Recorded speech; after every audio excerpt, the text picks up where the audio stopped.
প্রিয় শিক্ষার্থী বন্ধুরা, আশা করি সবাই ভালো আছো। তো বৃত্তি পরীক্ষার জন্য অত্যন্ত গুরুত্বপূর্ণ একটি চ্যাপ্টার হচ্ছে লসাগু নির্ণয় অ্যান্ড গসাগু নির্ণয়। তো আজকে এই গসাগু নির্ণয়টি নিয়ে কথা বলছি। গসাগু নির্ণয়টি দুইটি উপায়ে করা হয় মূলত। একটা হচ্ছে উৎপাদক পদ্ধতি, আরেকটা হচ্ছে প্রচলিত ভাগ পদ্ধতি। প্রথমে আমরা উৎপাদক পদ্ধতিটি নিয়ে আলোচনা করব। এখানে আমি দুইটা সংখ্যা নিয়েছি, 48 ও 72। তো এই দুইটা সংখ্যার গসাগু নির্ণয় করব। ভিডিওটি না টেনে পুরো ভিডিওটি দেখার অনুরোধ রইল। কিভাবে উৎপাদক পদ্ধতিতে গসাগু নির্ণয় করা হয় সেটা আগে দেখছি। প্রথমে আমরা এখানে 48 এর উৎপাদক বের করে নিব। উৎপাদক বলতে মূলত যে সংখ্যা দ্বারা 48 বিভাজ্য সেই সংখ্যাগুলো আমরা লিখব।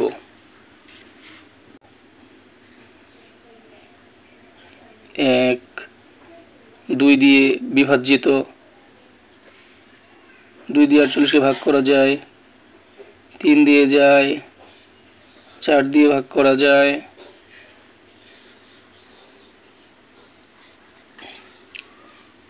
5 দিয়ে ভাগ করা যায় না, 6 দিয়ে ভাগ করা যায়, 7 দিয়ে যায় না, 8 দিয়ে যায়।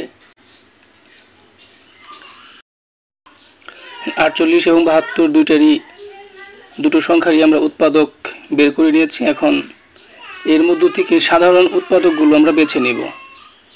যে উৎপাদকগুলো 48 এবং 72 মধ্যেই রয়েছে সেগুলো আমরা বেছে নিই। 1 1,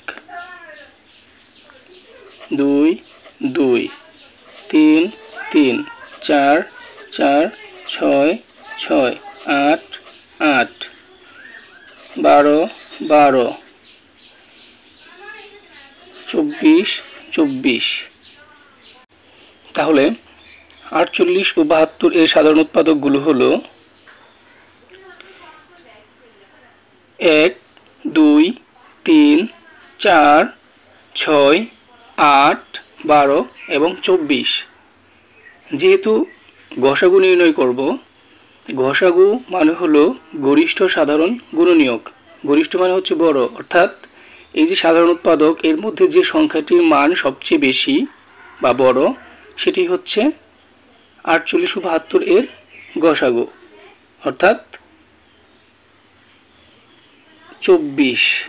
তাহলে 48 ও 72 গসাগু হলো 24। এই ছিল উৎপাদক পদ্ধতি। এখন আমরা প্রচলিত ভাগ পদ্ধতিতে কিভাবে গসাগু নির্ণয় করা হয় সেই টেকনিকটা জানব। তো প্রথমেই আমরা 48 দিয়ে 72কে ভাগ করে নিব। 48 72 এর মধ্যে কতবার ভাগ যায়? একবার দিয়ে হয় 48 একে 48। এবার বিয়োগ করো বন্ধুরা, 4 যোগ করো 5 5 আছে কত হলে? 7 হবে, 2 হলে। এই তো ভাগশেষ 2 এর ভাগশেষ 24 হলো। এবার 24 দিয়ে 48কে ভাগ করো। এবার দেখো 24 দুগুণে 48, 2 বার যায়, 2 বার দিয়ে 48। এবার কোনো ভাগশেষ থাকে না, অর্থাৎ যে সংখ্যাটিতে এসে ভাগ করার পরে কোনো ভাগশেষ থাকবে না, সেই সংখ্যাটি হবে আমাদের নির্ণীয় গসাগু। সুতরাং এখানে অতএব 48 ও 72 এর গসাগু সমান 24। ধন্যবাদ প্রিয় বন্ধুরা।